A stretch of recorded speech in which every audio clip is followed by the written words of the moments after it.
Good evening, ladies and gentlemen, and welcome here to the East Stewart Grant Center for tonight's women's basketball matchup between the Panthers of Ferrum College and the Cougars of Averett University. I'm former Assistant Sports Information Director Davin Wilson.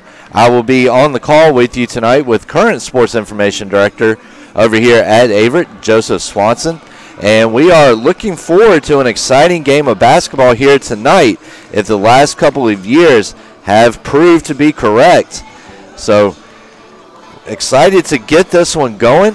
Thank you for joining us here on the FMS pregame show. We're about 15 minutes from the start of today's contest between these two former USA South rivals. Of course, Ferrum going over to the basketball-heavy ODAC this year. And it's going to be interesting to see how these two teams are going to perform against each other. And it's really been a lot of fun, as I said, these last couple of years watching these two teams. They split the regular season series last year. The Panthers picked up a 79-72 victory at Ferrum against the Cougars on January 14th. And then when Ferrum made the roughly 2-hour bus trip down here to the Grant Center, the Panthers ended up falling 64-61 to the Cougars in a thrilling game. And then, of course, Ferrum, in the end, got a little payback as it ended Averett's season last year, sliding past the Cougars 61-59 in the quarterfinals of the USA South Conference Tournament. So, really exciting 3 games last year. And we're going to really, we expect to see another one here today. Ferrum coming in 43-14 against Averett, dating back to the 93 season. The Cougars and Panthers, as I mentioned, have traded wins and losses back to the 2015 season.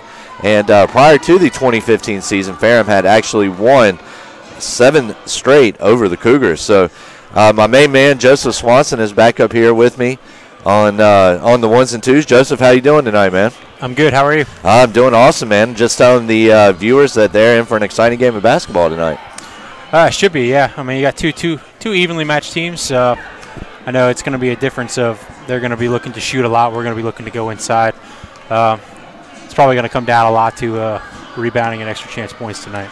And really, you're right about that. And Raven Johnson, speaking of rebounding, coming here off a monster performance against the Hornets of University of Lynchburg. She came in there and had also 3 steals while pulling down double-digit rebounds, too. So, really impressive young lady right there, and Joseph, that's kind of been the theme for her as the Cougars really look to her to get those boards. It has. She's had an impressive start to the season. I know one thing that doesn't really pop out in the stat sheet, and you talk to Coach a lot, is she's guarded the other team's best post player most games. So she hasn't exactly scored as much as she normally probably would, but she's grabbed a lot of rebounds. I think she's actually second on the team right now in assists and steals. So that's pretty good from a 5'11" forward. Yes, it is, and she's definitely one of the taller players on the court. And you were talking about scoring just a second ago. Amani Ajay comes in here off a 20-point performance against the Hornets on Thursday, I believe it was. And came in, also had 4 rebounds, including 3 on the defensive end. And then, Joseph, we were talking about it earlier before we went on air. Brooke Carthen, 15 points and 6 rebounds, and she really led her Cougars last year against the Panthers, despite having a talented guard like Sam Chandler on the team. You're right, and she actually leads the team in scoring right now at just over 14 points a game. So, and that's probably one that I would say is the X factor in tonight. Ferrum's not exactly what you'd say jumping off the charts in height. And as a guard, I mean, I think she's 5'9", 5'10" on the depth chart. So she's one you could look for that could potentially be a double-double tonight. Yep. Could go over 15, 20 points and even haul in some rebounds on some smaller guards. And actually, I wouldn't be surprised if Coach Hootie puts her down to the post a little bit and posts up some smaller players. Yeah, and it would really play into what Hootie's trying to do like you mentioned earlier, working the ball inside. And also, speaking of working the ball inside, you've got Alexis Rosia, who, in my opinion, is the true definition of a point guard. She can get the ball inside, and she can shoot the 3, but more importantly, she also dishes it out. And the Cougars will definitely look to her to get the ball inside tonight. I would agree. The other thing that I think we're not going to know a lot of going into yet, but Genesis Wieters is a freshman. She's about 6 feet tall, and she's due for a breakout game, I would say. I mean, she's averaging around 4.5 points a game, 4 rebounds, but she really is. You watch her play, she's starting to develop, and you could see this as one of those games where she goes off for double-digit scoring and maybe even double-digit rebounds. I know they've been a little banged up, so they're going to get. I think they get Cameron Lunsford back at point tonight to help out with Alexis, like you talked about, and then Samantha Texan at the other guard is one that hasn't played a whole lot to start the year. She started a little slow, but I see her minutes going up tonight and some scoring going on. I know that Coach and I have talked quite a bit, and they're really trying to push the ball inside, take shots inside the three-point line. It's not one of their strengths. Where Ferrum, they're averaging almost 33 pointers a game. So you can look for one team to pass the ball inside and make the most of the opportunities, and Ferrum to look to chuck and pray. Yeah, and speaking of switching sides a little bit, you were talking about shooting the three. Kelly Mount's definitely a big shooter for the Panthers. She had the injury last year that allowed her to come back despite technically being a senior. She got the red shirt, and she's been a big member of this Ferrum squad in her 4 years. In fact, we're now going on 5. In fact, she led the Panthers with 10 points in their 74-49 loss to Widner in the McDaniel Tip-Off Classic, I believe, last week. Yeah, shooting about 32% from three range. So, I mean, that's a very respectful number. She's hit 6 of 19 on the year. But, I mean, they're a team that in 3 games has put up 69 three-pointers. So, I mean, I think it averages out to about 23. But I don't think they shot as many against – well, no, they shot more first game against Meredith in a 50-45 win. Not as many this weekend, I think. I think it was a little more that the other teams took away the three a little bit. But I would look for them to really start to fire it up from outside early. Yeah, and, it would be beneficial to them because, like you said, Averett definitely with the height advantage over here. And, maybe hoping to get the ball outside, get that three-point game going. And what was that old video game, NBA Streets, get the old fire hand going? I believe so.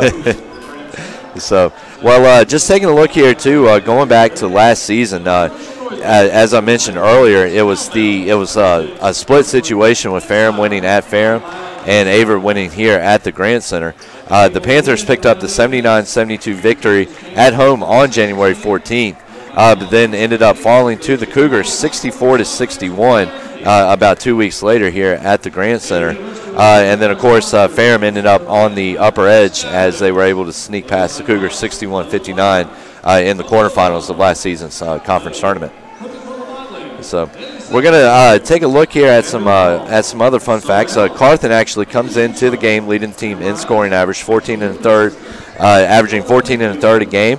Ajay also is coming in second with 11 points per game. You were speaking earlier of Teskin. She is actually a perfect 6 for 6 from the free throw line thus far. And, Raven Johnson was another name that we brought up here earlier. And she leads her squad in rebounding with 9.7 per game.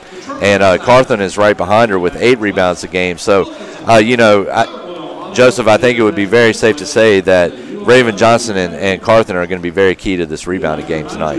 I would agree. And the other one, I think that Amani, her numbers haven't really jumped out so far this year. She got going a little bit the other day against Lynchburg, but she's another one that I think could have a big game tonight. And I know Alexis Rassia at the point, she's one that she could go off for double digits again tonight. And it's like Drew and I were talking today before the game that we've got the potential tonight to maybe have 3 girls go off for double-doubles, which doesn't happen all the time. And no. I mean, I think you look at it and on the board that 3 of those are guards. So that will go big in tonight's contest. But I mean, I think probably like I talked about Carthen being the X factor, but I really think one of the other X factor is going to be limiting the three-pointers, perimeter shooting, getting out and defending, closing out, and grabbing defensive rebounds and not allowing extra chance points. And that was something Hickey's team did very well Hootie's second in the nation in rebounding last year, yes. Yeah, and they also did well when it came to defending the three-point game,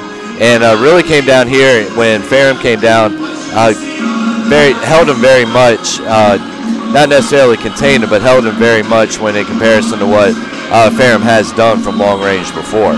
So we're going to take a look here at some of the players that Ferrum will look to get the ball to here in this game. We've got Kelsey Mosley, who's leading the squad in points per game with 8.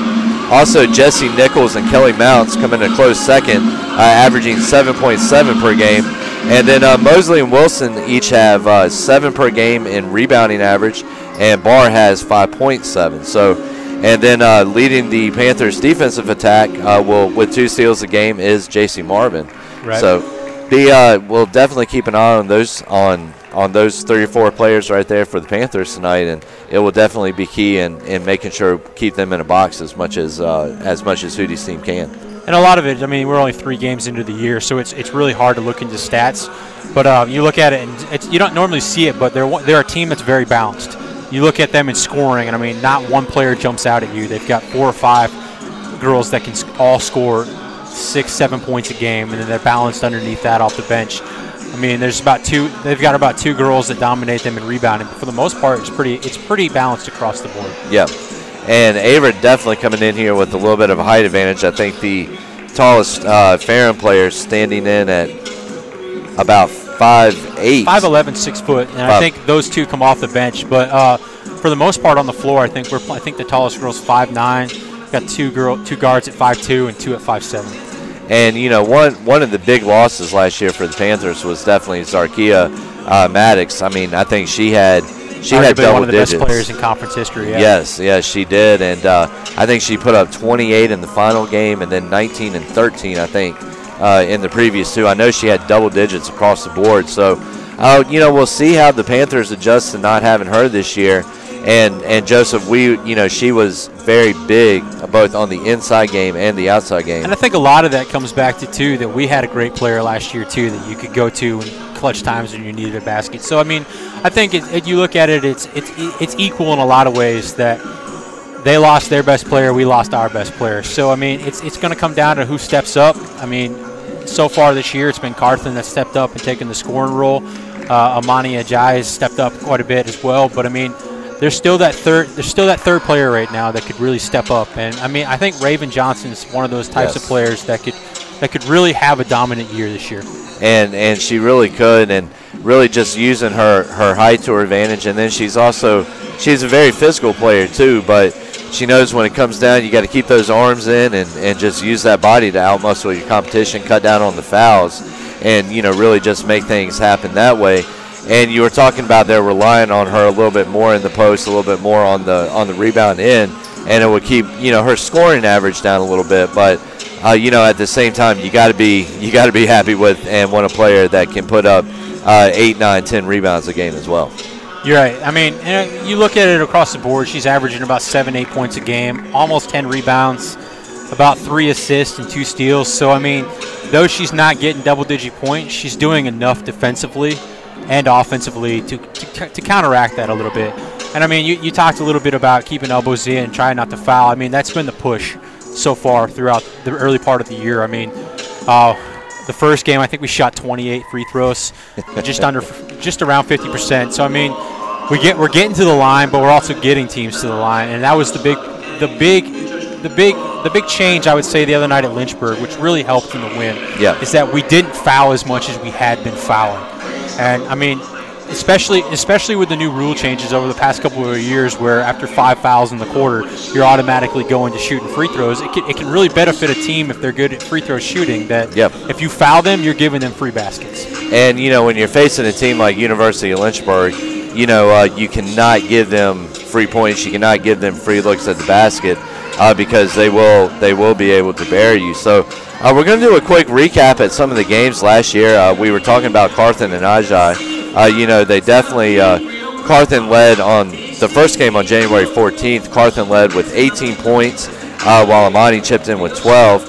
Johnson also had a monster game under the boards, picking up a team-high 12, including 7 on the defensive end. And then we were speaking of Maddox earlier. She had a big game, and Maggie Self did as well. And flash forward about 2 weeks later, Ferrum makes the trip down here. Carthen picking up the weight again for this Averett offense. 16 points, 5 rebounds. Alexis Rosia again involved in the action this time around. Chipped in with 10 points, 8 rebounds. And then Johnson also with a team-high 12 rebounds as well. And really, and the one that hurt the most, it was Carthen again coming up with 16 points, Aja just missed a double-double. 13 and 7 were her numbers. And Johnson again coming with 16 rebounds. And I know this has been a long segment. I'm getting ready to round it up. But the Cougars also overcame a 9-point deficit in the final 4 minutes. But in the end, it was March's 2 free throws with a second left that lifted the Panthers to the victory. So, right, and I mean, and this is it's one thing that it doesn't jump out on a stat sheet, but like you mentioned, Self last year. She's actually going to return in a couple weeks. She got injured last year. She's been out the first part of the season, so that will go a long ways with Ferrum down the road. And the other one is Kelsey Mosley, who's leading the team in scoring right now. She started the first game and got injured. She's not going to play tonight, but they should be getting her back within, hopefully after the Thanksgiving break. So those are 2 of their big scorers coming back. So it's a different game, which I think it goes well hopefully into our favor tonight, yes. Not having 2 of your better scorers here. But that's why we play the game. That's it. So, well, no, of course, we don't know the result, what the result will be as of just yet, but we can promise you some back-and-forth basketball here tonight as history has proven itself. So, Joseph, I don't know about you, but I say we take a quick break and go ahead and wrap up the FMS pregame show. So, come back and we'll have starters. Good deal.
And ladies and gentlemen, welcome back here to the Grant Center. As we have just gotten through the national anthem, both teams have walked back to their benches, and we're getting ready for the starting lineups here, brought to you by URW Credit Union. And we're going to take a look here at the Panthers. At the Panthers starting 5 here at first. We're going to have, Joseph, I grabbed the men's program for later tonight right there. I don't think there's a Tyler Gregory. That would be very good. No. And, of course, Mounts is getting the first starting nod. 5'2" senior guard. Looks like the second starter is going to be Jessie Nichols, number 21. She's a sophomore, 5'2" sophomore guard. Number 23, Jasmine Barr, will be the third starter. She's a 5'7" senior. Jazzy Marvin, a 5'2" freshman, number 24. And then the final starter will be number 34, Erin Bunker. And she's a 5'9" sophomore. And so now we're going to take a look here at the starting 5 for the Cougars. We're going to have Ajay at the forward spot. We're also going to have Raven Johnson joining her at the forward. And your guards are going to be Alexis Rosia. Your starting guards will be Alexis Rosia, Kiara Smith, and Brooke Carthen. And just looking, we've really highlighted Carthen's name here very early on in this contest, or quite a bit in the pregame show. And coming in 14 3 points, 8 rebounds in 25 minutes a game. So definitely a key cog in this Averett machine.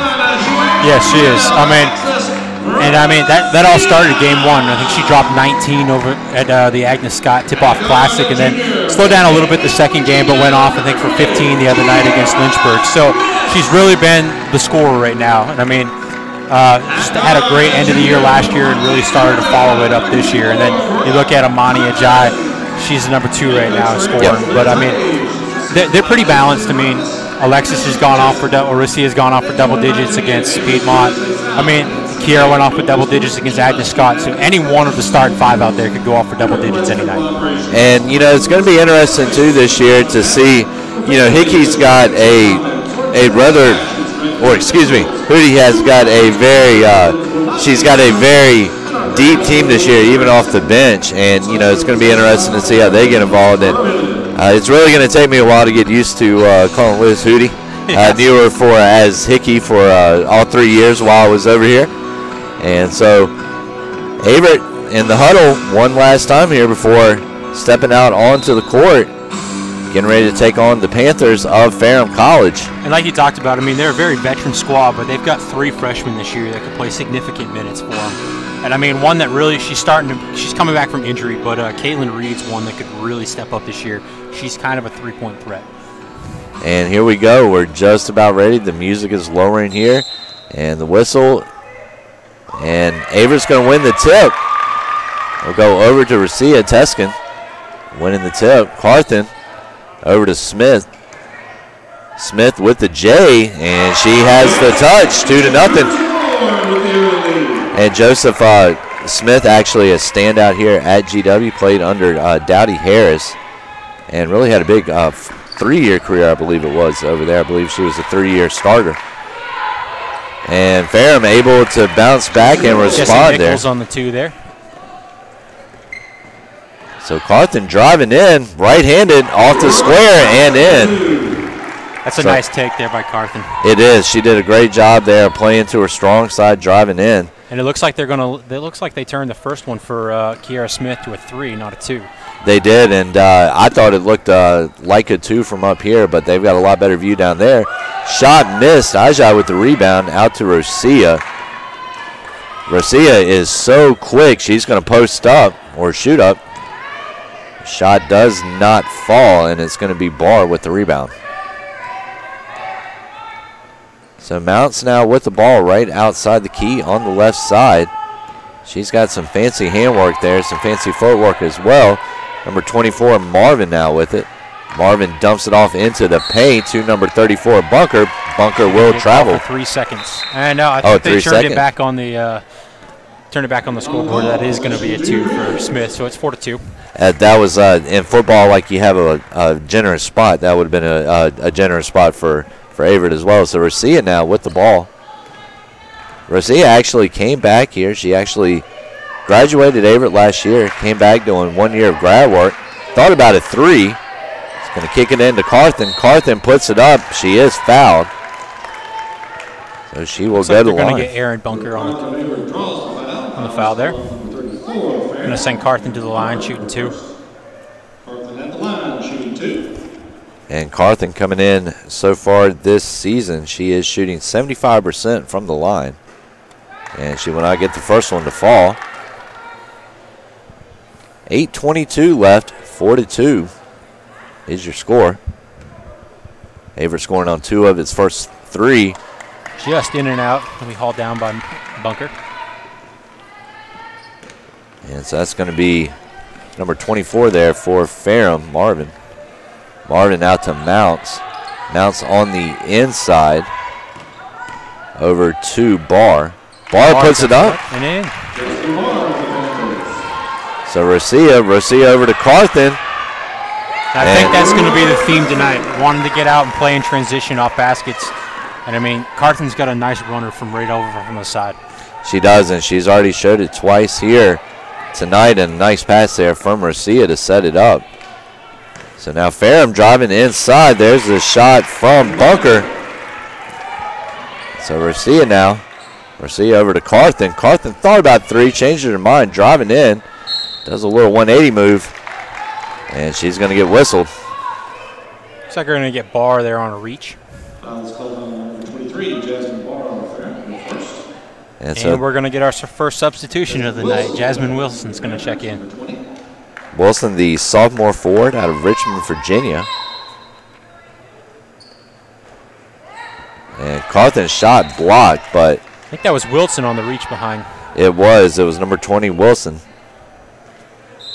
Your eyes were better than mine right there, Joseph. I could not tell. So Smith inside the Texans. Rosia from downtown, and she's got it. That's a great look on offense. Pass it into Johnson. It's not open. Kick it back out to Rosia. Nothing but net. And Rosia's got such touch. You can see it on her follow through. As you can see that hand go all the way down. And that one's going to get a free trip through the air. So Rosia to Smith. Smith's going to get it inside to Ajay. Looks like they're going to get Mounts on the foul before the shot. And Ferrum, a very physical team, not saying that in a bad light, but they are going to challenge you, especially in the paint. And we've seen it here so far as they've been called for 3 fouls in the opening 3. So now Rosia with it. Rosia back to Ajay.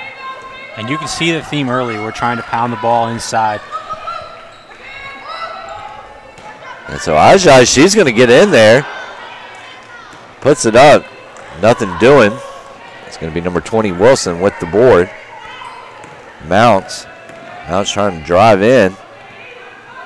Mounts over to Marvin.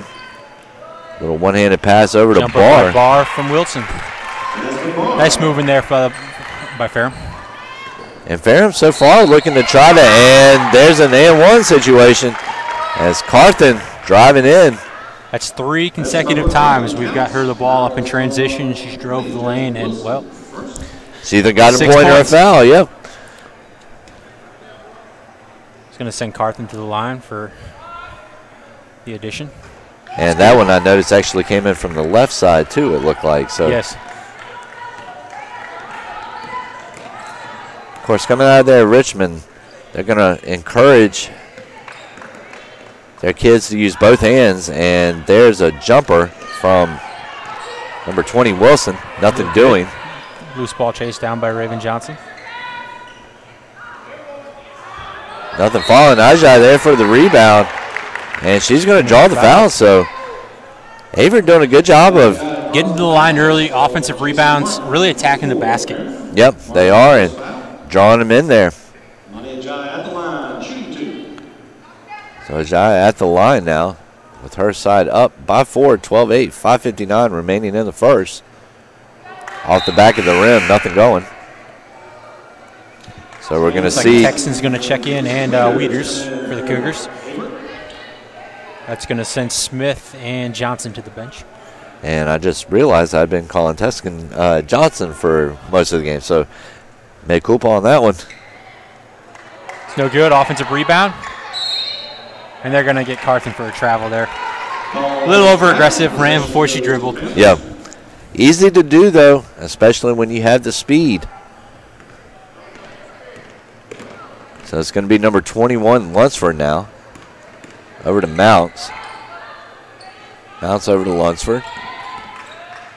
Lunsford gets it. By Barr, and it's good. And Barr's another one of those players for Averett that you've got to keep an eye on. So it's Rosia now. Rosia over to Carthen. Carthen into Ajay. Ajay, nice little baby hook. Nothing going. Fair amount in transition here. It's going to be number 21, Nichols. Nichols to Mounts. Number 24, Marvin. And there's a steal from Carthen. Carthen getting it down court. She's going to put it up. They're going to get her for the charge. She dropped an elbow on that one. She did. That's a tough one. She did, and, you know, one of the things with me that I would hate to be an official for basketball is trying to call a charge or determine a charge or a block sometimes. And looks like Lunsford's going to check in here for Carthen. Cougars up 12-10 with 5:05 remaining in the first quarter. So we've got a great night here at the Grant Center. Weather perfect outside. compared to the adventure y'all had last week as the men's team, when the men's team took on Hampton City. Driving inside. That's Barr again. And she's got a 4-0 run started here for the Panthers. So Rosia. That's going to be number 13 with the ball for Averett. Ajay puts it up. Teskin. Looks like they're going to call that a block. I think Barr got a hand on it. Ball sent the ball out of bounds. It's going to bring Autumn Hubbard into the game and send Mounts to the bench. And they will definitely miss, Harvey will definitely miss Mounts next year. And she has been a big part of this Ferrum team, which is consistently a strong program. Both sides. Ajay, excuse me. Blocked by Wilson. So we've got a 12-all contest here. 4:20 remaining in the first quarter. And nothing surprising. And Ajay at the line all alone. It's a great look there by Rosia. Yes. It's a great veteran move there, knowing she doesn't have the lane. Step back, wide open look. And that is, that is why I call her the typical or the prototypical point guard, and she's what you want. Also a lacrosse player. That she is. I also ran cross country a little bit this fall too. Yes, So yeah. I knew there was a third one in there. I was just trying to put it together. they're going to get her for the foul down on the Ferrum end. Ferrum trying to work the ball inside now. It's number 24, Marvin, and then number 20, Wilson, taking the shot. Ball down by Weeders. That's a nice transition look. Just off by Lunsford, but great look there by Rosia, as looks like they're going to get a Jai on the defensive rebound, but possession's going to go towards Ferrum. And, Whiter's, just looking at her right now, she really has the potential to step in and fill that role that Joanna Koski used to play while she was here as a post player, big time dominator, and that's what Koski did a lot, and Whiter definitely with that same potential. I would agree with you. She's definitely got the ability to get there. As she picks up a great block down there on the post. And so that's going to be number 13, Teskin. Got it right this time. So Whiter out to Rosia, three-pointer. That's a great look out there by Weeders.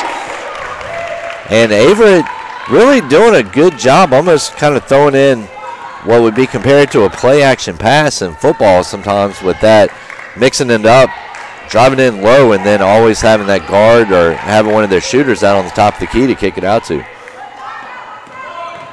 Barr drives the lane, up and in. And she's going to draw the foul on that as well. She's had a very strong first quarter. She has. And you always expect it out of her. She comes in here.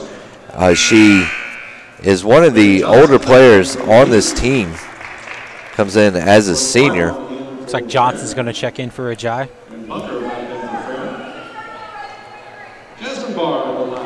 Barr's going to go to the line for the end of a three-point play.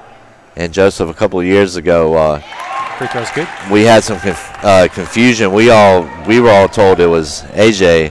You pronounce it, but AJ that you pronounced it, but in the end it was Ajay. So thanks to her mom for correcting us on that. Dumps it off to Weeders, up and in. Great look there by Lunsford. Like we talked about in the pregame, that was really the emphasis I thought we'd take going in, is to look inside. It's not open, we've kicked it out. Got a couple great looks at three, a couple looks from inside the three-point line, and a big key to why we're up 19-15 early in the first. And Whiter's. Offensive rebound by Johnson there.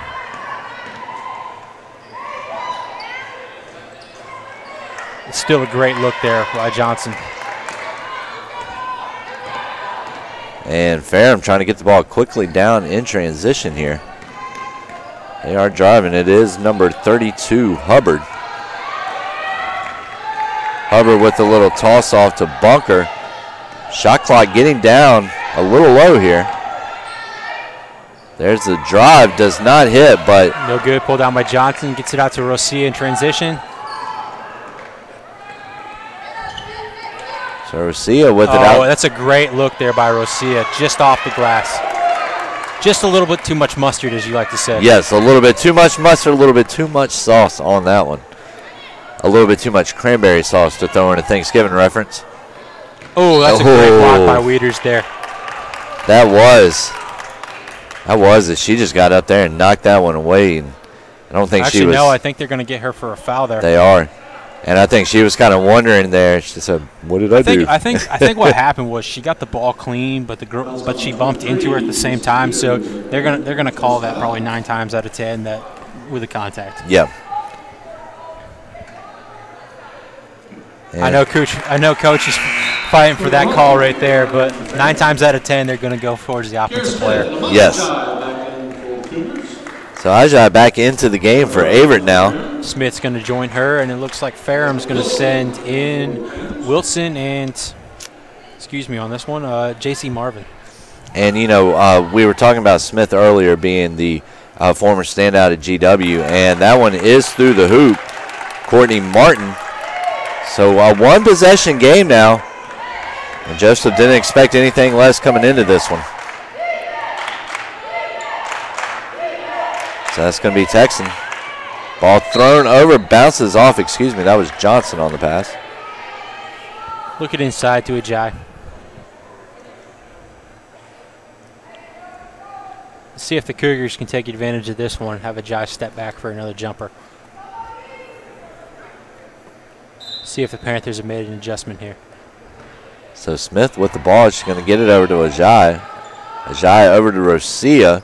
Rosia back to Ajay. Ajay over to Smith. Smith kicks it out to number 21, Lunsford. Drives the lane, up and no good. Hauled down by Johnson, up, just off the glass. And Rosia almost gets the steal on the same end. And, Joseph, she was right up there last year with Sam Chandler, if I remember right, as one of the leaders on this team in steals. She was. And of course, she's a very feisty player. She's always around the ball. And a little tough inside there. And Rosia got a bit physical there right there. She jumped in and almost went into her own bench trying to get that ball. And so it's going to be number 24, Marvin, on the inbound. Marvin over to Wilson. Wilson back to Martin.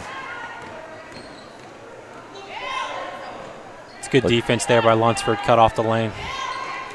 And Averett has closed it down as well. Rosia had 4 in the lane right there. Oh, that's a great look pass right there to Johnson. That's a veteran point guard right there. Yes, it is. The ball, bounce pass right in the lane. Only her player can get it. And the finish by Johnson. And it was a great move right there all around. And, that was one thing that Coach Howdy started last year, trying to really get her team to play fast on both ends on the court. So, Denise Chambers onto the floor now for the Cougars. They 21-17 lead, 19 seconds left. Just off the back of the rim. So it's going to be number 22 now, Martin. Quick handoff over to Marvin. They're going to say it went off on Rosia's foot. In pass there.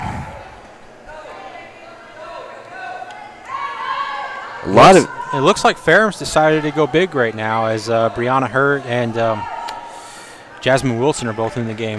Yeah, Hurt coming in at 5'10". Of course, Wilson at 5'9", not too far behind her. And there's a long 3 by Marvin, nothing going. Great rebound there by Johnson. And Rosia is going to throw one up just for fun. It's going to bounce off the board. And we are through the first quarter here at the Grand Center. Averett holding on to a 21-17 lead. Keep it locked right here on the Averett Sports Network. We'll be right back with the second quarter.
And ladies and gentlemen, welcome back.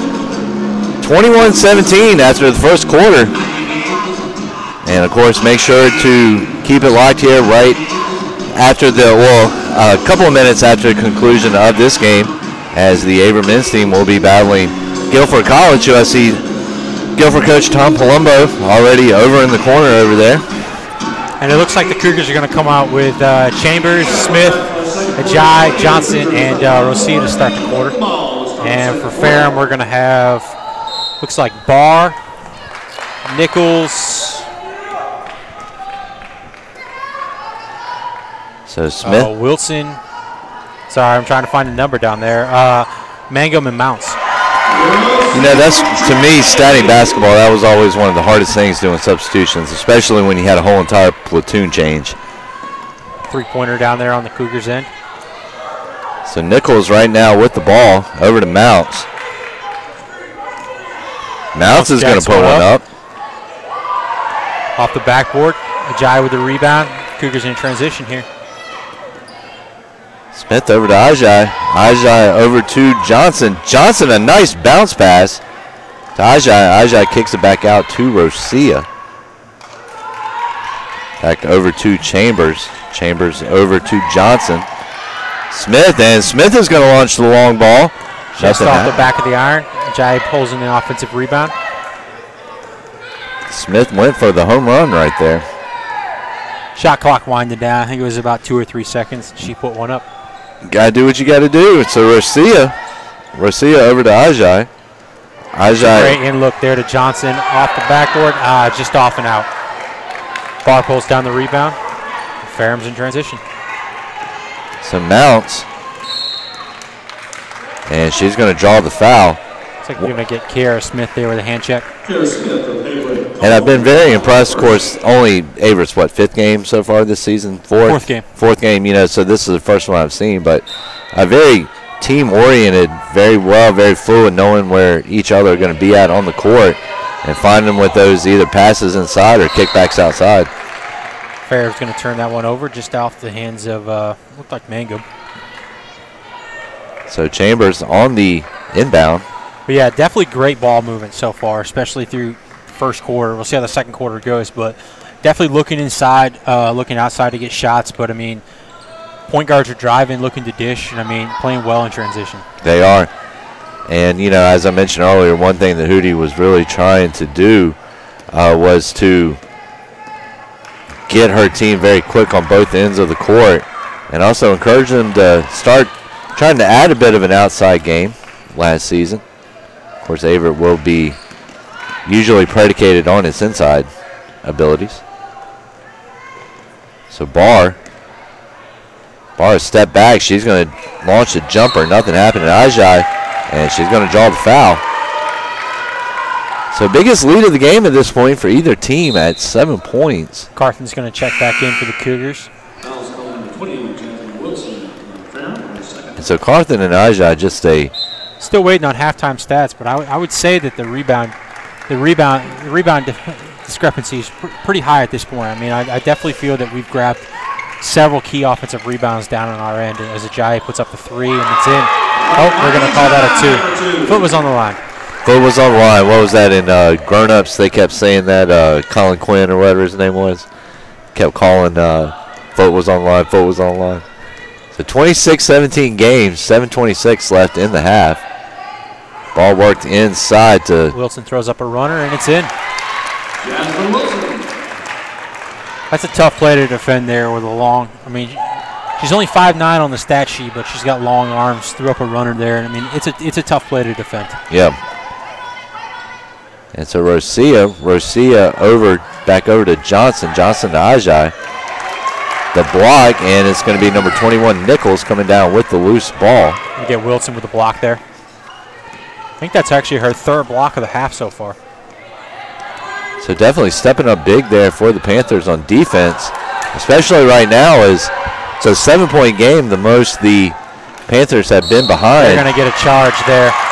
That's a great defensive play by our veteran there in Mounts to step in front of her, anticipating that she wants to get to the lane, slid in front of her, and it's going to be, I think that's going to be Carthen's 2nd foul.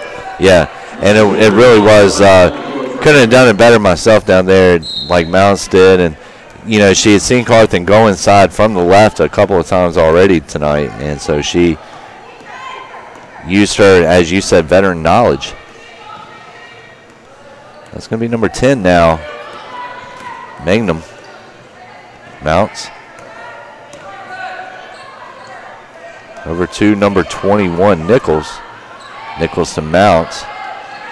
Mounts to number 22, Martin. Barr with the jumper. That was Barr? That was Barr, yep. Good Step deal. back jumper there. And it's now a 5-point game. Trying to slow the Cougars down a little bit, the Panthers are. That just sounded like Yoder right there. Chambers. Chambers with the runner. And looks like they're going to get a foul. Looks like they're going to get Wilson there with a body check. Lacrosse term for you. So 5:57 left in the first half of this opening game of tonight's doubleheader. Both teams taking on ODAC opponents. Correct. And it will be interesting to see how Ferrum does transitioning over into the ODAC, which is traditionally a little bit stronger of a school when it comes to basketball than what the USA South is. And definitely got a few more that you've got your Virginia Wesleyans and your Randolph-Macons and, you know, these teams who are talented. Hampton City, well, not Hampton City, excuse me, but, you know, those talented ODAC teams. And it's Second shot for Chambers was up and good. Yeah, you're right. I mean, the ODAC, I mean, it'll be an interesting transition to see how it goes for Ferrum this year. So Mounts now.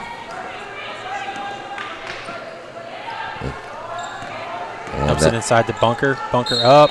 Looks like they're going to get Wieters with a foul there. And Wieters kind of a target in a way. And she is 6 feet tall, and so she's got a little less wiggle room. You know, I know a couple of years back, Averett's men's team, they had a 6'5", 6'6" Carter Jones on the team, and it always seemed like his height would draw him a few more fouls than the rest. Parmalee is going to check in here for Wieters. She goes to the bench with 2 fouls. Yeah, and I mean, that's one of those is a learning curve for a freshman where she'll learn that in that situation she's not going to get a block. To play straight up, play for the rebound, box out. So, I mean, as a freshman, though, she's playing big minutes early, and, I mean, she'll get better as the year goes on. So it's going to be number 23, Barr. Barr kicks it outside to Marvin. Marvin with the tray, and it falls through. So 6-0 run right now for the Panthers, and they've got their deficit trimmed down to 2. All started with Barr, and there's a travel, and momentum keeps swinging back over to Ferrum. Looks like we're going to get Kiara Smith checking back in for the Cougars here. Smith in her junior season. As we mentioned, a product of George Washington High School and Dowdy Harris. So Ferrum right now, number 21, Nichols with the ball. Nichols, nice footwork. Nichols gets it over to Marvin. Marvin puts it up. Excuse me, that was Bunker. Mid-range jumper. And we got a tie game here. 8-0 run for the Panthers, as they have arrested their biggest deficit of the game inside to Smith. That's a great look there by Raven Johnson. Backdoor cut by Smith. Up and in. And Smith doing a great job of showing some patience right there. Not exactly developing the way she would have liked it to, but she stuck with it and ended up finishing it off. So it's going to be number 24, Marvin. Marvin launches a long ball and nothing but the twine. So Rosia now with the ball. That's Johnson. Johnson over to Smith. They were looking for that same play back-to-back. Inside to Parmalee. Parmalee. The glass and in. Parmalee laying down a little gravy for the Cougars, and it's now 31-30. Puts it in. Oh, Ferrum native, huh? Yes, I did just notice that. Franklin County was up there a couple weeks ago. So Mounts. 3-pointer. Off the iron, pulled down by Johnson. Rosia in transition here for the Cougars. Johnson doing a good job of coming out to Smith. 3-pointer up, and it's good. And all started with Johnson's rebounding ability, and like you said, that discrepancy is going to be interesting to see what it is at the half and what kind of effect it has on this game moving forward. Mounts drives the lane, and they're going to get Texan there with a reach. Just a little bit too impatient there. So 34-30 game. 13, Averett, quick, 5 points. Kelly Mounts at the line. But Kelly Mounts is at the line for the Panthers. Looks like we got Wieters and Ajayi ready to check back in for the Cougars. Her first shot goes through. Mounts' that is. That's going to send Parmalat and Johnson to the bench.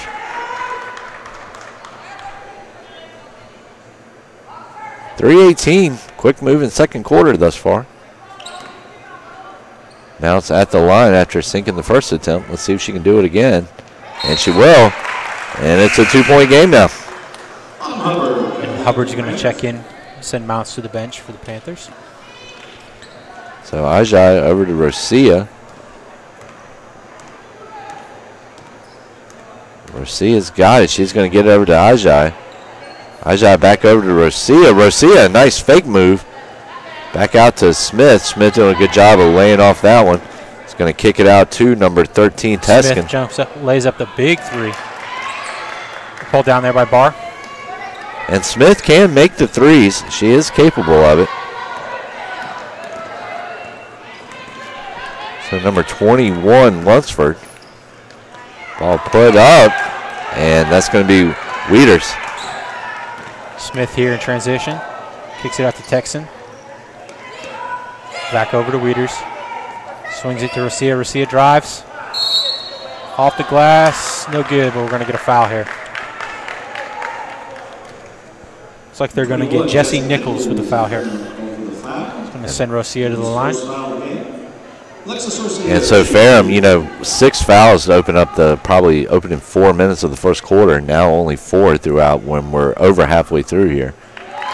So Rosia hits the first attempt.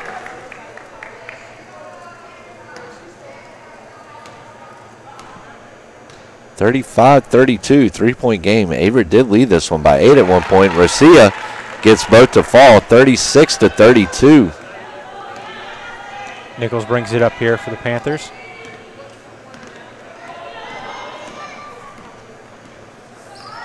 Nichols gets it over to number 32, Hubbard. Hubbard, a nice fake. It's number 34, Bunker. They're going to get Genesis with the foul there. Wieters. And I think Wieters knew right there. She just looked over at Hickey or Hootie and smiled. And that's going to probably bring Raven Johnson back in. Yeah, third foul. That one rolled around a little bit. Probably got a little bit dizzy after that shot. We're going to have Johnson and Lunsford check in for the Cougars.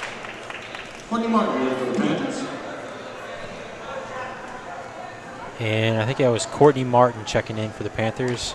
And Rihanna Hurts getting ready to check in for the shooter. And Bunker will get the shot to fall. 3-point game now. And she will go off the court. Number 50, Brianna Hurt, back into the game. 5'10" center out of Benton, Virginia, right up there, the Roanoke area. This is a big possession here. It's going to have a lot to do with establishing momentum the rest of the half. Ajayi, she's going to launch the tray. Ooh, just in and out. It looks like, looks like Johnson's going to get the rebound on that, and they're going to get called for, Ferrum's going to get called for a foul. It's Jasmine Barr picking up the foul there. And that's Barr's second. Team fourth. Johnson has really played well on both offensive and defensive side. Score numbers haven't jumped out, but I'm pretty sure she's probably close to double digits in rebounds. Well, I want to say the discrepancy for Johnson between the defense and offensive rebounds when it against the Hornets the other night was, I think, 7-5 on the defensive end. So she definitely can draw them in on both ends of the court. Clinks off the back of the iron, and Lunsford's going to come over with another offensive rebound for the Cougars. So Rosia now trying to make something happen. 1:24 left here in the half. Smith drives off the backboard, no good. Pulled down by Ajayi, kicks it out to Johnson. And they're going to get Johnson for a travel there. Walked before she dribbled.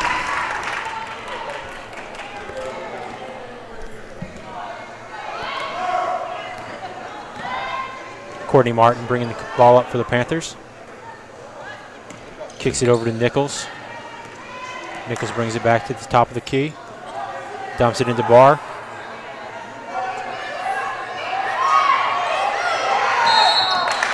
And we're going to get a 5-second call on Barr there. And I think Averett's homestand was starting to get a little antsy. Yeah, get a little antsy down there. Held the ball a little bit too long. Yep.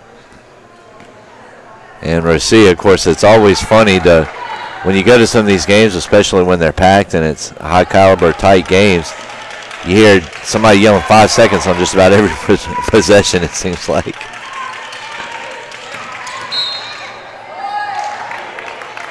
And I think they're going to get, Barr with a foul there. I think that's going to be her third. Just under 40 seconds remaining here in the first half. So send Johnson to the line shooting two. And Bunker coming back into the game for the Panthers. Here's the first attempt.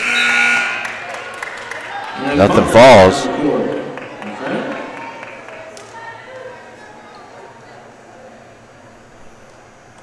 (36-33), 37.9 left in the first half. Second shot's no good. Rosia pulls down the rebound. See it to Smith. Smith gets it over to. Kicks it over to Lunsford. Back into Johnson, and Johnson ball's just in the passing lane, and Ferrum takes it away with just over 20 seconds remaining in the half. Number 21, Nichols. That ball. No good by Hurt. Defensive rebound there by Ajayi. She kicks it up. Just out of the reach of Smith.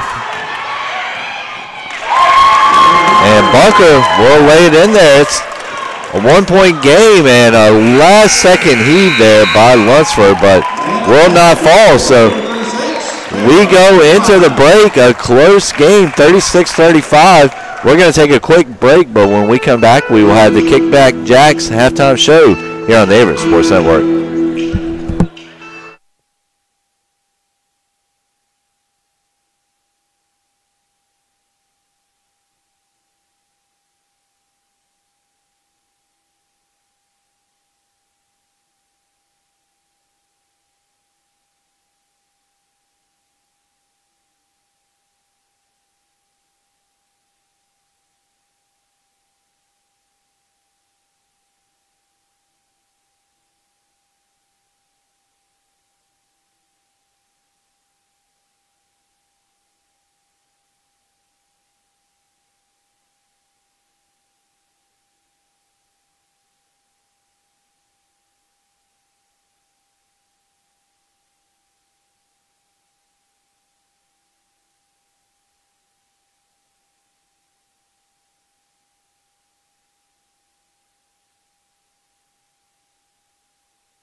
And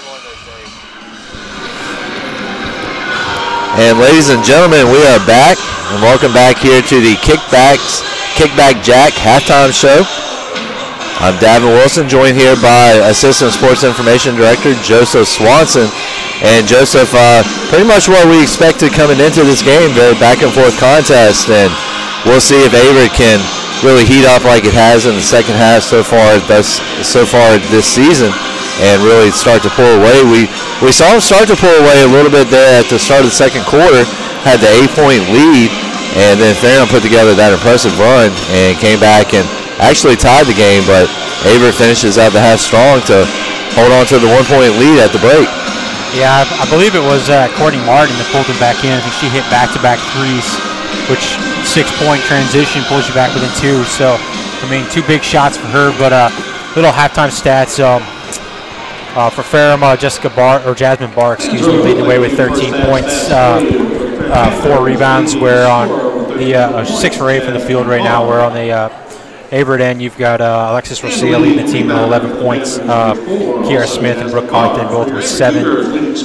Raven Johnson with 8 rebounds. Imani Ajay with 7. And I think the big stat that jumps out to me at halftime is 25 rebounds for the Cougars, and 12 of those coming on the offensive end. Yeah. I mean, 13 to 12 difference between defensive and offensive rebounds, which is something you rarely see. I mean, both teams shot the lights out of the gym in the first half. I mean, both teams over 40%. Both teams over 40% from 3-point range. And I mean, the difference being right now is that the Cougars are 30% right now from the free throw line, and shooting a little bit better from 3-point range, as Alexis Rosia is a perfect 3 for 3 right now. So I think that's the big tale of the first half, is that we've struggled from 3 most of the year. When we came out, we shot over 40%. I think actually we're 50% right now for the half. So I mean, I think we came into the game just under 13%, shooting 15% right now. So I'm sure Coach Hootie at the halftime is telling her squad to keep playing. Shots are falling, but to keep battling, keep playing the lanes, and keep grabbing rebounds. I mean, it's hard to shoot 40% for an entire game. So I mean, I know. As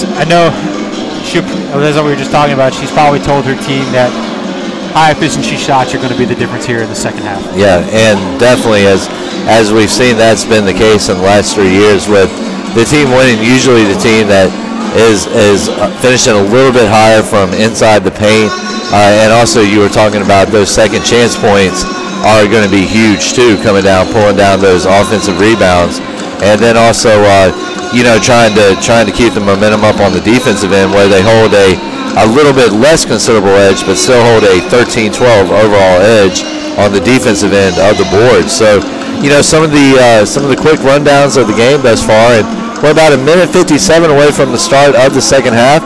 Thank you for joining us on the Kickback Jacks halftime show. We're going to take a quick break, but we'll be right back with the third quarter here on the Averett Sports Network.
And ladies and gentlemen, welcome back. 35 seconds away from the start of the second half at Hoos County. And on behalf of myself and Joseph Swanson, we'd like to welcome you back here to the Averett Sports Network, and welcome you back to the Grant Center. And people starting to fill in a little bit here in the second quarter. It was a little bit dry in the first half on the Averett side of the court, but as time's going on, people settle in. 5 o'clock is an early start for a game. A lot of people just getting off of work. Especially on a weekday or Thanksgiving break. Yeah, exactly. And, but we're really starting to see them trickle in now. And it's great to see so many people coming out and supporting their hometown team. And it looks like the Panthers are going to come out with Mounts, Nichols, Barr, Marvin, and Bunker to start the second half. And for the Cougars, it's going to be Ajay, Johnson, Rosia, Smith, and Carson. So same starting fives at the start of the first half. I was going to say not much of a surprise in the starting 5 for these two teams. And we'll see what transpires. Averett definitely picking up a little bit of the momentum coming into the half as it was able to surge back ahead after giving up an 8-point lead. And that hoop falls through for Barr. And we were talking about Barr coming in at the halftime show. 15 points now on the game for that young lady, and that is a game high right now. So Carthen over to Smith. Smith over to Ajay. Ajay over to Rosia. Rosia inside to Carthen. Carthen inside to Johnson. Johnson pulls up, draws the foul, and she will go to the line yet again on this game. She was wide open there underneath the basket.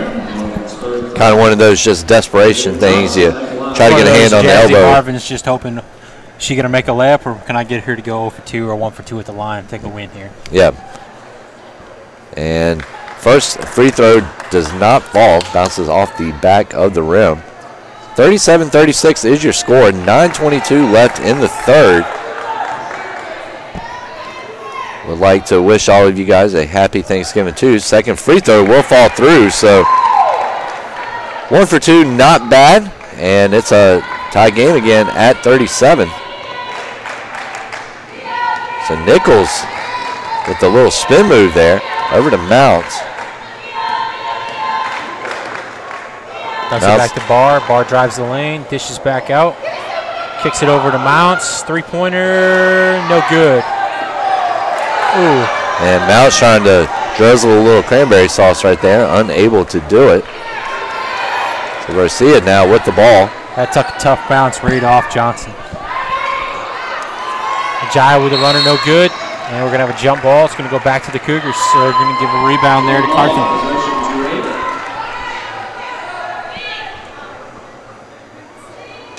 Looking forward to a very interesting second half here. Rosia inbounds it to Smith. Back over to Ajay. And Joseph, even though these two teams are not conference opponents anymore, there is a rivalry between these two teams as they have been playing each other for now nearly a quarter of a century. I think the series dates back to 1993, and Ferrum definitely holding the edge on it, but Averett able to make it more competitive over the last 3 or 4 years, and a lot of that is due. You've definitely seen a change since 2015. I know before then Ferrum had won 7 or 8 in a row against the Cougars, so there's definitely been a change. They've split almost every. It's rotated about 50-50 every year. It has, and it's really seemed like, the home team wins out when these two teams usually meet. I know that was the case last year, as it was. Looks like they're going to adjust the shot clock here. And Joseph, that is one job right there when I was over here as Assistant Sports Information Director. Definitely not a hard job, but never was that crazy about doing it because of the the amount of responsibility that comes with it. And especially sometimes it has a tendency to get jammed on you, and you try to start it, restart it. It does not want to necessarily work for you, and shot clock's kind of a big deal in basketball. I would agree, and it's definitely one of those things that you're going to have a hiccup here or two a game, but you try not to have too many, especially when a team gets a little bit momentum and you've got a 15, 20-second lapse that could really spoil momentum for a team. Mm-hmm. And between, really when it comes down, it's usually Barr puts it up. She's going to get it to fall. 17 for the game so far. Rosia out here in transition for the Cougars. Kicks it over to Smith. Smith back to Johnson, dumps it into Carthen. Carthen kicks it out. 3-pointer by Rosia, and it's good. 4 for 4 on the night. And Rosia really stepping in and filling that role. And that's a great defensive play there by Rosia. Came off the pressure of the point guard there, and they're going to get Nichols for the travel. And, Rosia really stepping into that role, those big shoes that were left by Sam Chandler last year. by her graduation and really stepping in there, especially from the outside game. So Carthen. Inside to Johnson, back out to Rosia, three-pointer up. Off the iron, offensive rebound there by Smith. They're going to get, looks like they're going to get Smith for pushing off over the back.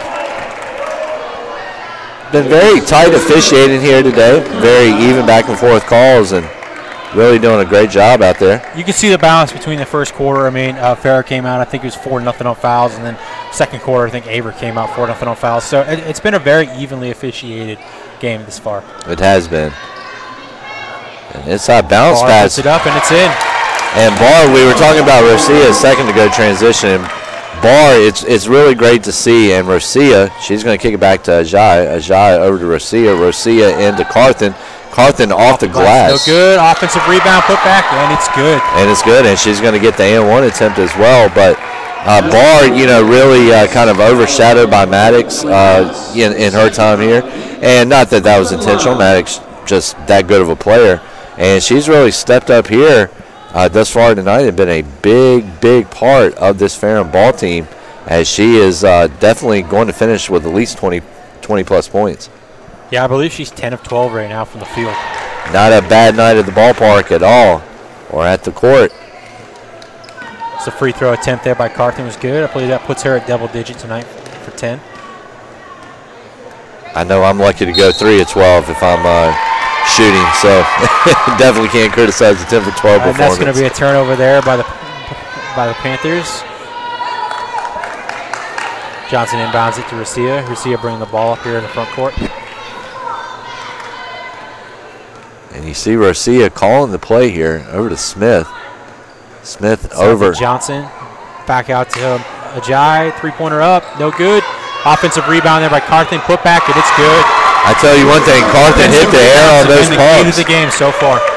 They have, and she really pumped up her sneakers right there and got up there, and more impressively, she more or less grabbed that board with just one hand with one arm, and really a great job there by Carthen to get up. And they're going to get Smith here with looks like a call a hand check. And it's going to bring Texan into the game. Send Smith to the game from a bench with 3 fouls.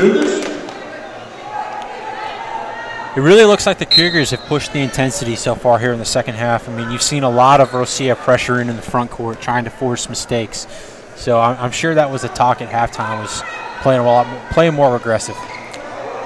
And you're right about that. They have, and so far it has paid off as Averett now with a 4-point lead. Part of a 8-2 run they are on right now. And it looks like they're going to get an offensive foul there on. Trying to catch the number here.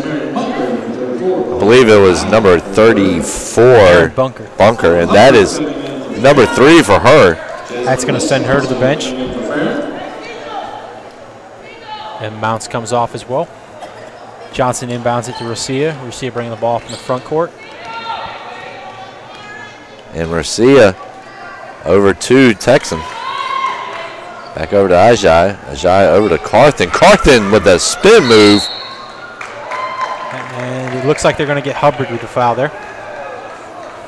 And Carthen just slipped. That's one of those O-button moves in Madden right there. Yes, it is. O-button all the way. And nice move, got to the rim, drew the foul. Yep. Sliced through that Ferrum defense like turkey right there. Looks like they're going to call it before the shot. Rosia back in. Rosia up with a lip, no good. Offensive rebound by Johnson. Put back up and in, and it's good. And Johnson getting involved on the scoring. Rebound here for the Cougars. And that's 4 out of 6 points now, I believe, that have come on second chance here in the last couple of minutes. Ball goes into Barr. Steps back, jumper, and it's good. She's hit that 3 or 4 times tonight. And, Joseph, we see so many times, we've both been in this business a while. Of course, you got to be able to score points, but when it comes down, the championship teams are the ones that can play D and that can rebound. And Averett's showing both of those right now. Kicks it into Carthen. Carthen up and off the glass. It's good. Another assist there to Rosia. And that is what she's good at doing. She loves creating chances for herself, but I think she probably even loves creating them for others even more. Step back there by Barr, and it's good. Back-to-back plays, same shot, same result. And both teams right now continuing that hot shooting streak that they had there in the first half. As you mentioned earlier, both of them over 40% from the floor, and those numbers are going to go up. So Texan, drives the lane, off the glass, no good. Offensive rebound by Johnson, and she's going to get a foul. So Texan with a little magic trick right there. Johnson's just crashing the opposite side board, anticipating the miss, getting putbacks left and right here. It's going to set Johnson to the line shooting 2. So first shot up and in. I believe she's got 12 rebounds now for the game. 22. And no surprise there. I believe she had 12 her last game, I think I saw. Courtney Martin checking in for the Panthers. Johnson's second shot. Shot's up, and it's good. Let's see here. Johnson. That's going to bring Wieters in for Johnson for the Cougars. And Johnson, her career high in rebounds is 16. She set that mark twice. That record could definitely be in jeopardy tonight. Took the words out of my mouth. Martin bringing the ball up for the Panthers in the front court. And she turns it over. The pressure, again, like we talked about, the pressure there by Rozier. She didn't exactly steal the ball, but she put pressure on and forced a turnover. And that's just as good as a steal right there. Rozier in the front court for the Cougars, over to Texan. Back out to Ajay, over to Carthen. Carthen brings it back to the center, back over to Texan. Texan drives, kicks it out to Rozier. Rozier drives the lane, up and off the glass, and it's good. And Rozier just really there, just working to get an open lane. And you know, I remember a couple of years back, you know, I was doing a season preview story for the women's team, and really just Rozier was just in here ball handling, and it shows off right there. Inside the bar, fade away, no good. Rebound there by Rozier. Rozier pushing the ball for the Cougar. Gets it up to Carthen. Carthen drives, dumps it off to Ajay. Ajay off the glass, and it's good. And it's in there. And Carthen, Ajay, and Rozier, all 3 veteran leaders of this Averett team, I believe. And that's a game-high 10-point lead for the Cougars. Averett leads 55-45. As looks like Hubbard drives the lane, gets it off the glass, and we're going to get a foul here. And Hubbard that's going to be on Genesis Wieters. And Hubbard hailing not too far from us here in Danville, Meadows of Dan. And I don't know if you've ever been up there, but it's a beautiful country up there, and nice place to take a little extended vacation on the weekend. And speaking of extended vacation, we're going to take a brief vacation here on the Averett Sports Network.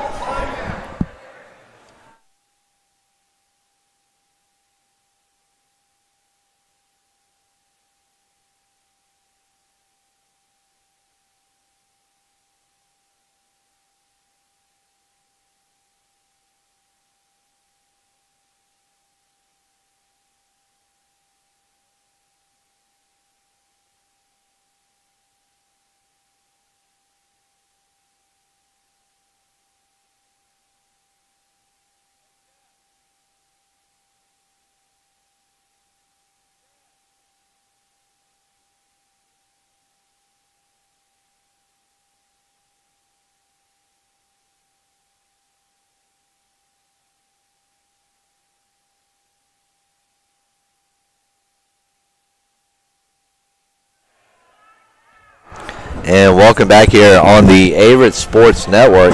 Ferrum at the line.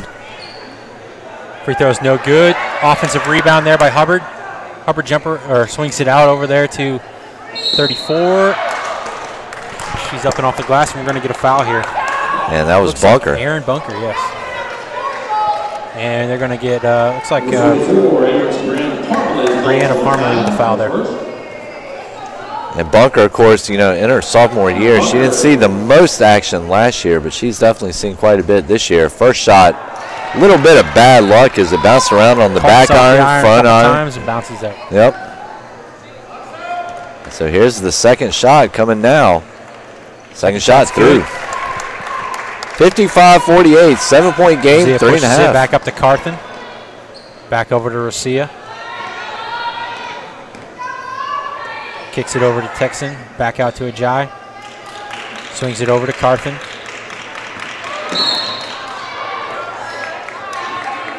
And Carthen will draw the foul. Looks like they're going to get on Hubbard there with the reach.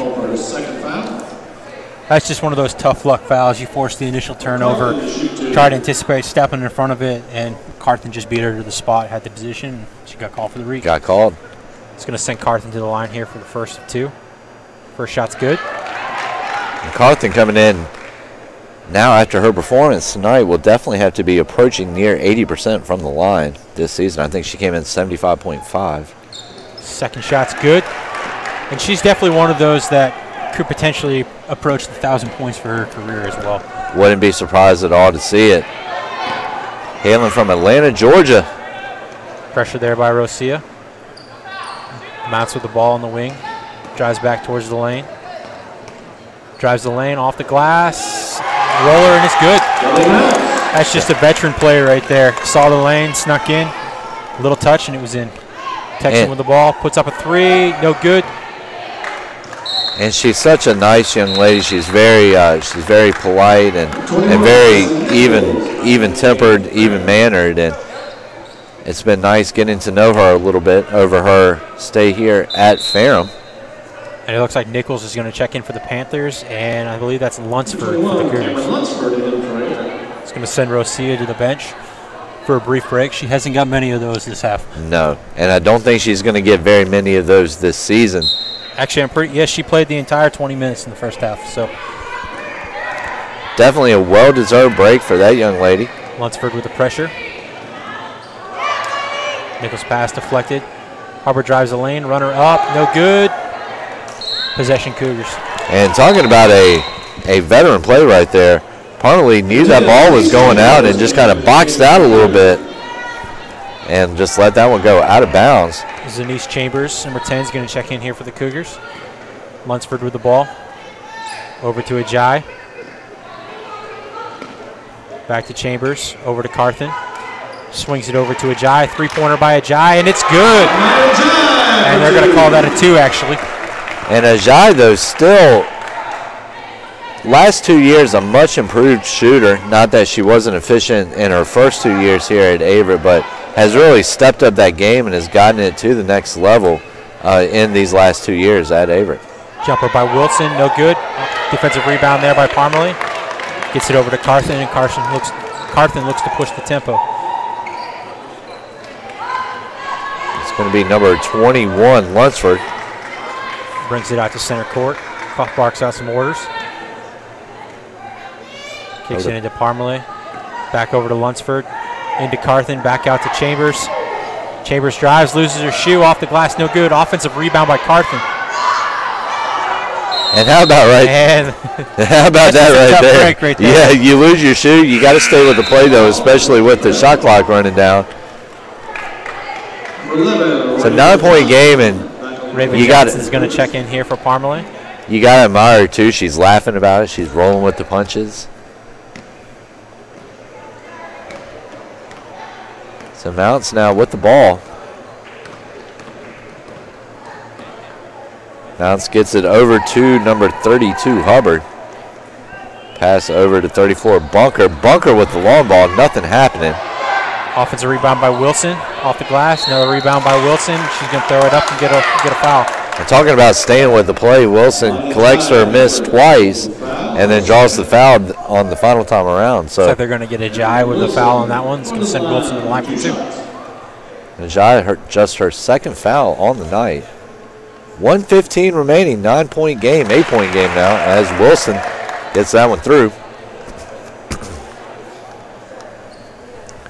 See if she can make it 2 for 2 here.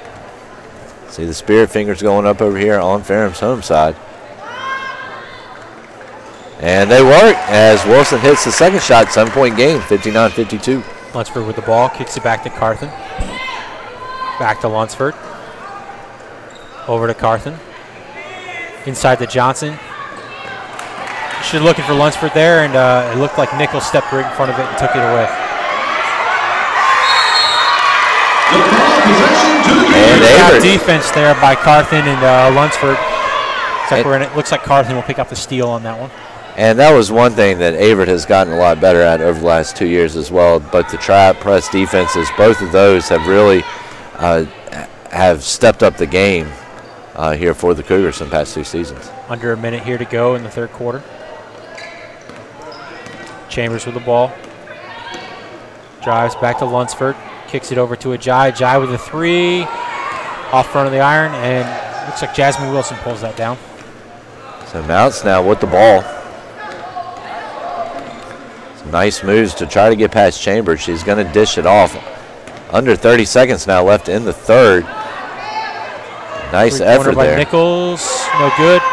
Offensive rebound by Bunker. And Ferrum's going to pull it out for one final shot here. Shot clock's off. As Carthen comes up with the steal, drives the lane, and gets fouled. And we were talking about earlier being able to anticipate and know where you're going to go, and then using that defense, even if you don't get the steal, get into your opposition's head. And we saw Cameron Lunsford do that right there as the shot from Wilson was well contested and kind of shook her confidence a little bit. Carthen's first shot's no good.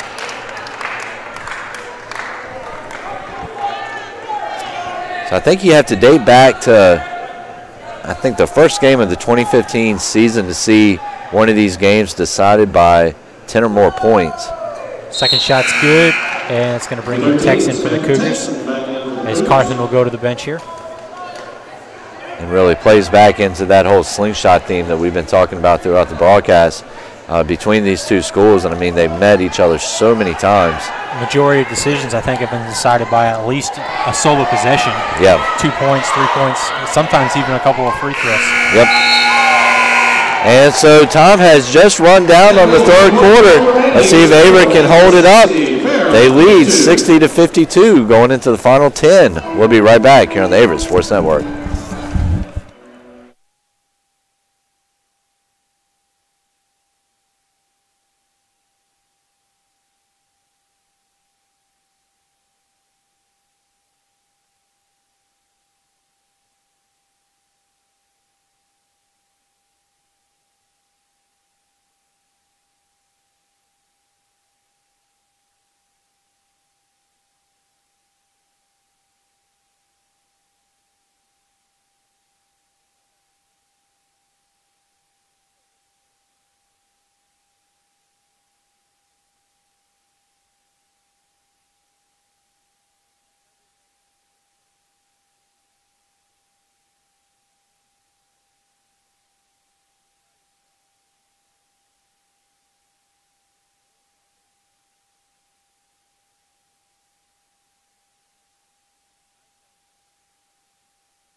And ladies and gentlemen, excuse me, ladies and gentlemen, welcome back here to the Grant Center. Final 10 minutes about to unfold. Are we going to have all the dramatics of a Hollywood action movie, or is it going to be a little bit more laid back? A little bit more lopsided. 8-point difference so far. Averett holding on to a 60-52 lead. And looks like both teams are going to come out with their starting lineups, except the Cougars are going to, looks like they're going to replace Smith with Texan. And Ferrum's going to get called for a carry.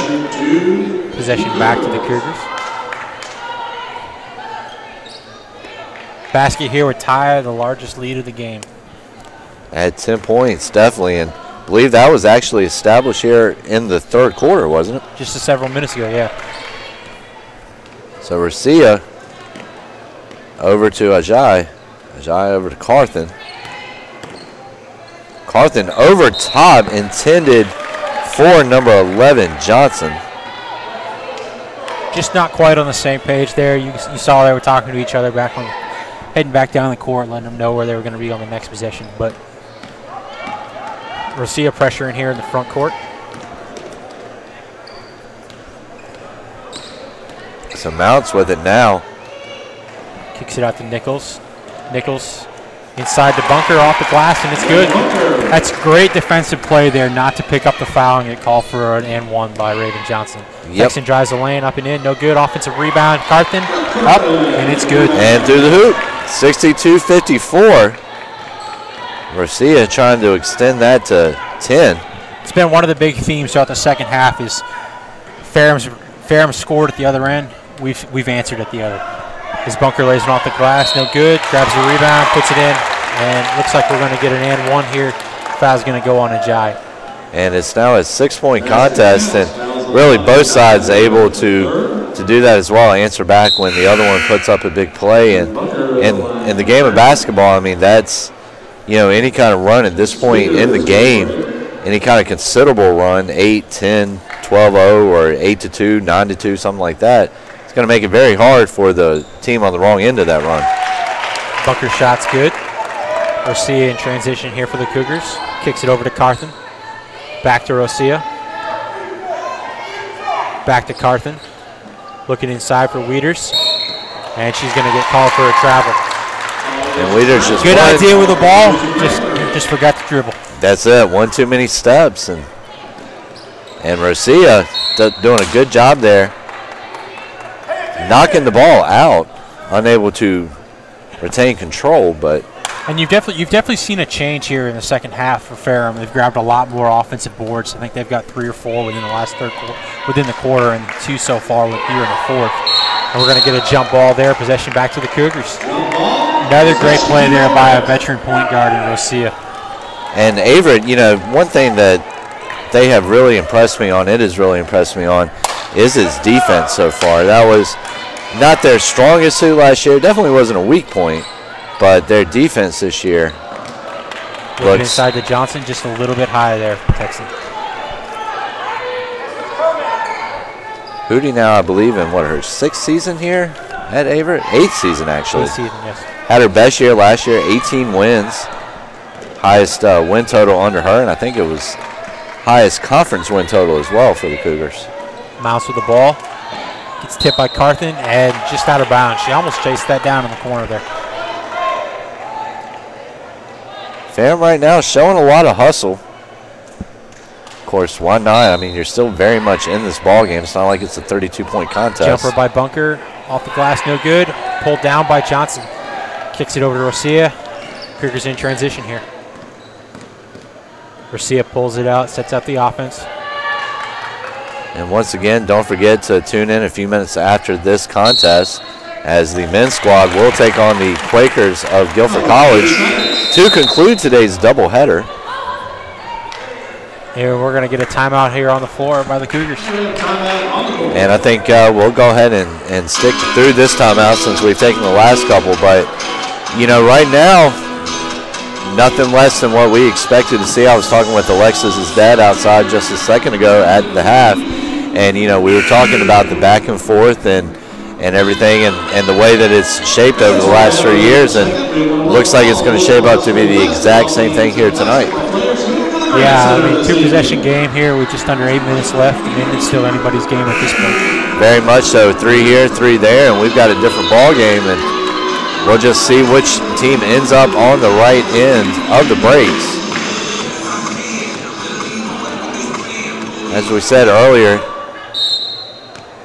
Averett with its best finish under Hootie's tenure last year, 18 wins.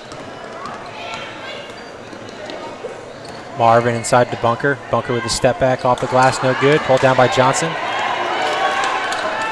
Gives it over to Rosia. Rosia in transition, up to Carthen. Back to Rosia. Rosia calls out the offense. Kicks it over to Texan. Rosia is such a great communicator. She knows the playbook back and forth, or has it down by heart, and does a great job of communicating. Texan drives. It's going to be stripped away. Stays Cougars ball. And, usually when these two teams meet, too, the score is about on pace. It's usually both teams finishing in the 60-70 mark. Carlton puts it up.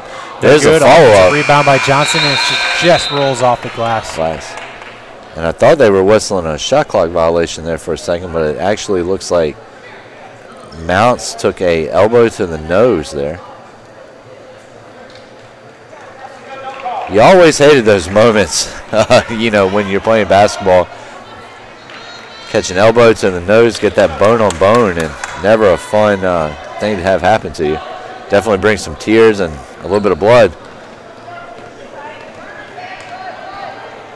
Nichols with the ball in the front court. I'd like to thank our cameraman, DeAndre Branch, for doing a great job over here for us tonight.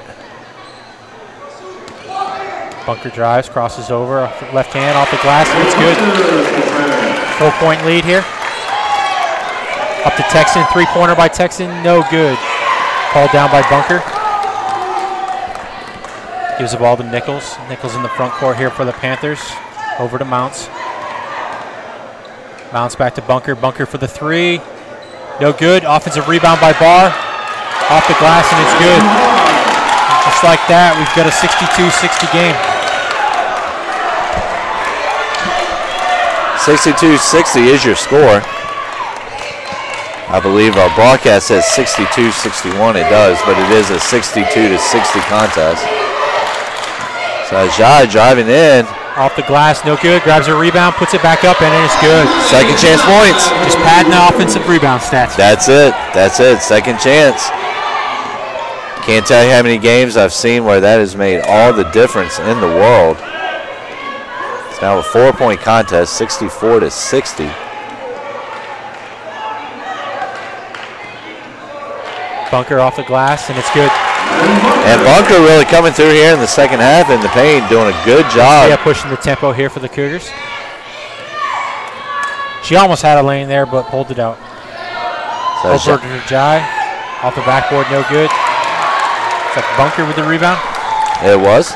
Kicks it over to Mounts. Up to Nichols. Nichols sets up the offense. Back over to Mounts. Kicks it over to Marvin. Inside the Barr. Ball with a runner, and it's good. 64-64 game here. Ferrum on a 6-0 run right now, so Carthen. And have a double dribble on that. We've got a timeout on the floor. And I believe we're going to take this one with them and give our voices a rest, but we'll have the rest of them when we come back.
And ladies and gentlemen, welcome back. Ferrum with a 65-64 lead right now over the Cougars. 4:56 remaining. Ferrum with, I believe, its second lead of the second half. Ferrum has not been in the lead that often today. I think they have. There's maybe been a total of 4 lead changes. Carthen checks back in here for the Cougars. But if you're going to take the lead, this is definitely the time of the game you want to pull ahead down to the final 4:42. Marvin on the inbound, gets it into Bunker. Back to Nichols. Over to Mounts. Looking inside for Barr. Kicks it over to Bunker. Inside the Barr. Off the glass. That's blocked by Carthen. Carthen doing a good job right there of guarding the 5'7" Barr.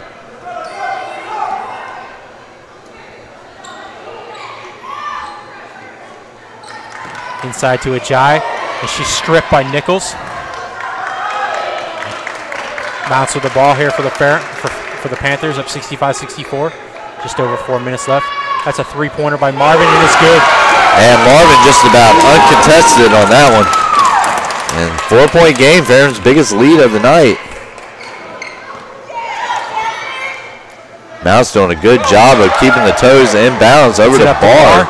Kicks it over to Bunker, and that's a great look right there. Just a great series there all around by the Panthers. Keeping the ball in and then getting it back down for the bucket.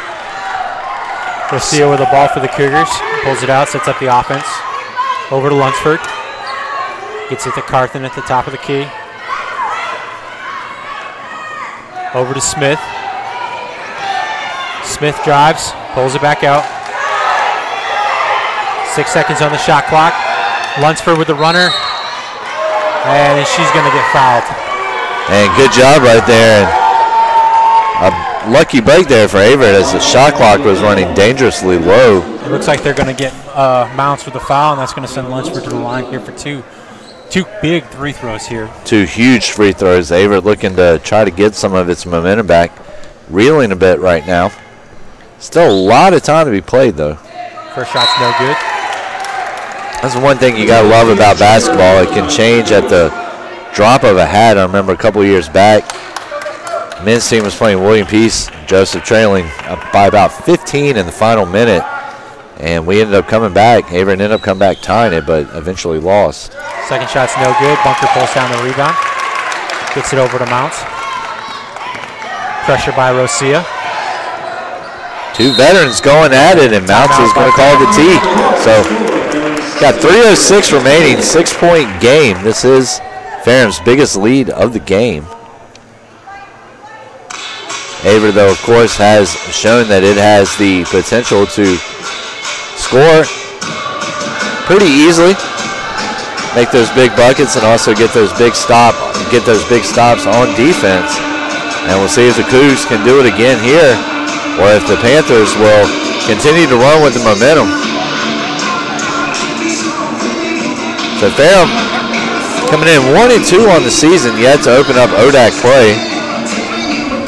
As we mentioned earlier, they are coming in on a 2-game losing streak.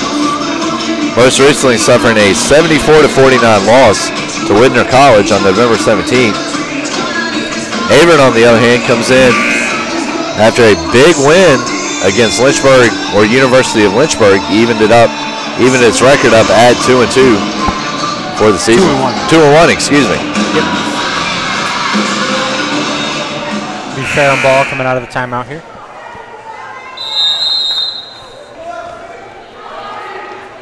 Nichols inbounds to Muntz. Muntz trying to get her team out in front by 8. She's going to dish it off to number 21 for Ferrum. Mounts. Back over to Nichols. Nichols trying to drive in. Drives, run off the lane, and it's good. Little baby hook right there on the drive, and it's now an 8-point contest. That's going to be by Chambers, no good. Pulled down by Marvin. And Chambers picks up the type of foul that you never like to see a foul as a coach, but Chambers picks up a hustle foul right there, trying to get back and get the Cougars the ball back. But she'll get whistled for the reach. And Wieters checks in here for Ajayi. And Wieters will start giving Averett a little bit more height, which Ferrum has been able to show its muscle a little bit more on the under the boards, especially on the defensive end, eliminating some of those second chance points we were talking about for the Cougars. Nichols with the ball here. Over to Mounts. Inside to Bunker. And they're going to get Bunker there with 3 seconds in the lane. This is a big possession here for the Cougars with just over 2 minutes left. Really need a basket here. needs something, and almost right here, do you put the ball in Rosia's hands and see if she can get you a big three or continue working the ball inside? It's only an 8-point game. Chambers over to Carthen. Carthen over to Rosia. Inside to Wieters. Wieters backs in. Gets it to Chambers. Chambers spins around, dumps it over to Carthen. Carthen double team, kicks it out to Rosia. And it looks like they're going to get 3 seconds. Patient play, though, from Averett, and that's what you got to like to see, especially trailing by several possessions late in the game. Averett not forcing anything. Yeah. Looks like Ajay is going to check back in for Wieters. Full court press here by the Cougars. Ball goes into Bunker, dumps it off to Nichols. Pressure by Lunsford, and she's going to get called for the reach. Good aggressive play there. It was. It was. Cameron Lunsford called for her first foul. The ball inbounded. To Marvin, stolen away by Lunsford. Lunsford off the glass, no good. Grabs her rebound, and she's going to get fouled. And good job sticking with that one right there. As it looks like she might be down, and good sportsmanship right there from both sides as it was Mounts and number 24, Marvin. And that's going to be the 4th foul on Mounts. Always got to love to see that sportsmanship piece, especially between rivals. Carthen. Carthen, and she's going to get fouled. And so that's going to send Carthen to the line. And it looks like they're going to call Bunker on the foul. And that is Bunker's 4th foul on the even. 2 shots.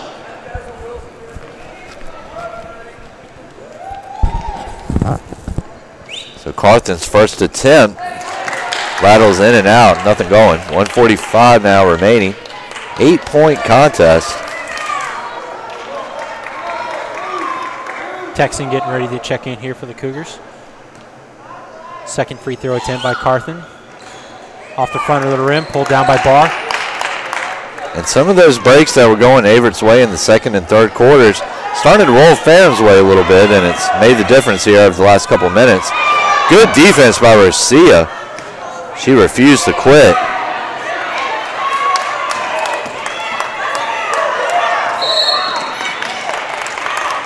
And foul is going to be whistled on the Cougars. Number 21 of Averett, Cameron Lunsford, called for a foul. Lunsford, her second personal, team 3rd. Texan checks in here for Chambers.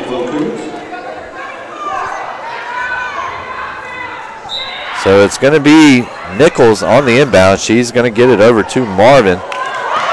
It's tipped, goes back to Marvin.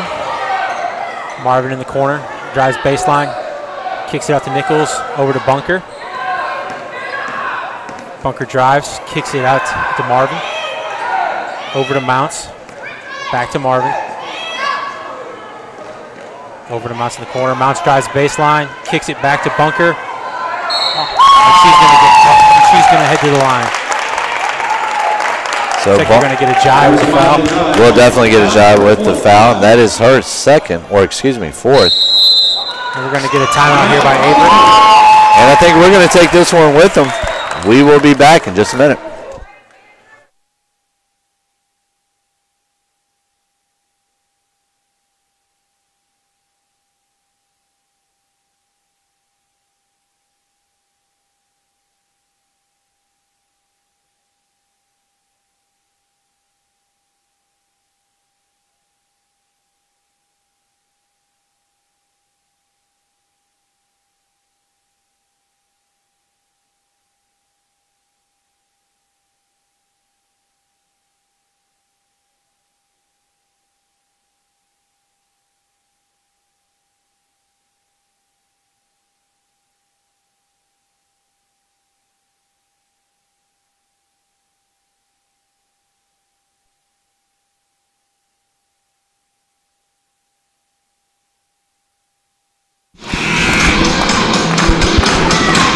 And ladies and gentlemen, welcome back to the Grand Center after what we can presume what we can assume will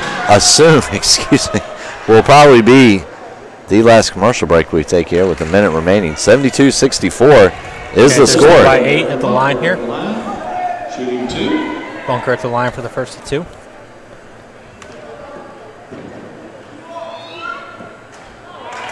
clanks off the glass and out. Still a lot of basketball left to be played, but Ferrum definitely holding the upper hand right now. Up by 8. Second shot's no good. Pulled down by Carthen, gets it out to Rosia. Rosia in transition. Three-pointer by Rosia. No good. It looks like we're going to get an offensive foul on the Cougars. We are. Carthen there.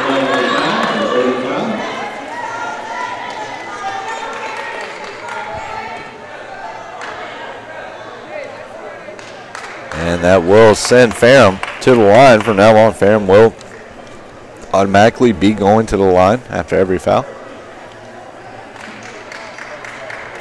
Jasmine Barr stepping to the line. So Jasmine Barr is stepping up. 72-64 your score. 52 seconds remaining. First shot's good. Caitlin Reed checks in here for the Cougars. And Reed, Samantha Texan checks out. Reed, the freshman guard out of Cleveland, Tennessee. And she is a three-point threat. So Coach Hootie going for her shooters right now on the court in her 9-point game. Second shot's up.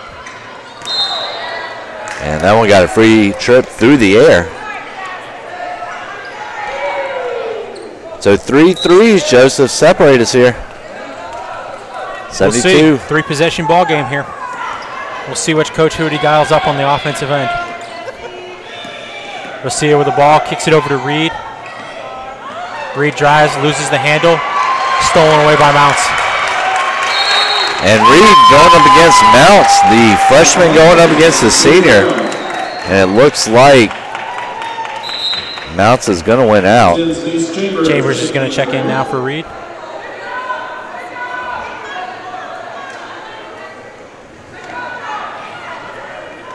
Ferrum with the ball. Inbound goes to Marvin. And we're going to have a jump ball. Another great defensive play there by Rosia, knowing her team needs a basket here. And Rosia, her motor does not quit. She's going to play until... Look for the quick three here by Rosia. Nope, kicks it over to Carthen. Carthen drives, up and in. So 7-point game. And we're going to get a timeout here by the Cougars. And that's it, and I think we're going to take this one with them. 28-9 left to go in the game. 73-66.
And ladies and gentlemen, welcome back.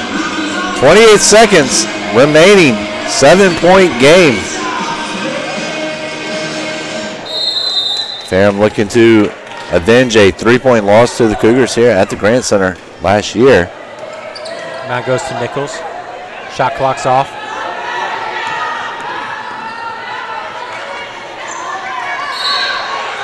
And there's the foul. Lunsford for the foul. Going to send Mounts to the line. I think Lunsford was a little confused about that one.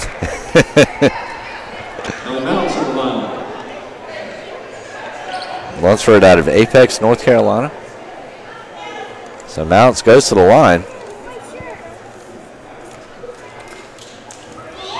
First shot's up and good. Now 8-point contest.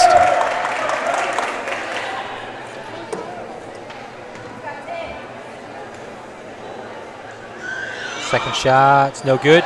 Pulled down by Carthen. 3 by Carthen. Off the glass, no good. Pulled down by Carthen. Layup by Carthen off the glass, good. Look at that. Shoots one from about 30 away. Gets the rebound and finishes it off. Rosia just going to call the foul and stop the clock. 3.9 remaining. 6-point difference. Mounts heads to the line. And Mounts with a chance to lock this one down for the Panthers. First shot in there. 7-point game. Really looked like it was going to be Averett's game in the third period. Ferrum, though, midway through, able to establish back control and really never relinquished it from that point.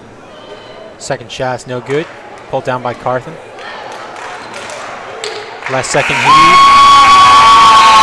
And so Ferrum is going to escape with the 75-68 win. Ladies and gentlemen, thank you for joining us here on this broadcast. Make sure you stick around and join us again on November 28th as the Cougars take on Southern Virginia University here in non-conference action at the Grant Center. So make sure to make sure to keep it locked right here on the Averett Sports Network as the Averett men's team is getting ready to do battle here with Guilford College in about 20 to 30 minutes. Thanks for tuning in, guys. We'll see you next time.